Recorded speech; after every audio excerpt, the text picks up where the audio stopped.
Bismillahirrahmanirrahim. Në emër të Zotit, bamirësit, të përgjithshmit, mëshiruesit, mëshirbërësit. Para se të filloj me mesazhin e urimit, dua të bëj me dije të gjithë besimtarët musliman se nesër, pra ditën e mërkurë, më datë 27/5/2026, në orën 6:15 minuta, falet namazi i festës së Kurban Bajramit.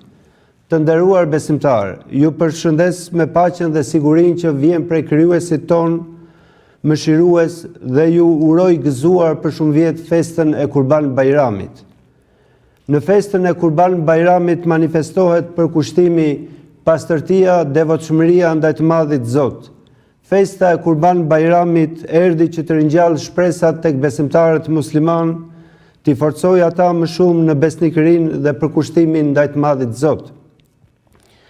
Kjo festë erdhi që të begatoj shpirtat dhe mendjet tona, që të krijojë një atmosferë mirëkuptimi, mirësjellje, devocioni, një atmosferë bujarie, pajtimi, duke na emancipuar në mendime dhe veprat tona.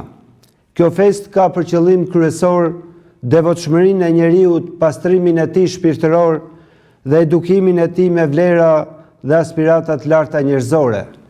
Kjo festë na nxit që të jemi gjithmonë të gatshëm të bëhemi më human dhe udhërfyes për të mirën e përgjithshme për fe dhe. Festa e Kurban Bajramit karakterizohet me sinqeritet, devotshmëri, durim, paqe, urtësi dhe me plot virtyte të larta njerëzore që e bëjnë krenar besimtarin musliman në jetën e tij të përditshme. Prandaj le të përpiqemi sa më shumë me qëllim që të shfrytëzojmë begatitë e kësaj feste nëpërmjet adhurimit tonë të sinqert ndaj të Madhit Zot, tolerancës dhe të mirëkuptimit e të ndihmës sonë reciproke. Kjo festë madhështore, krahas rëndësisë historike që ka, kushtet e rrethanat e asaj kohe që e bën Mekën qendër të gjithë botës islame, ka për qëllim që të ngrejë lart figurën dhe personalitetin e njeriut në islam, duke e karakterizuar atë me besim tek një Zot i vetëm dhe duke i dhënë vlerat morale, shpirtërore dhe shpresën për të jetuar, si dhe duke na bërë të dashur për njëri tjetrin.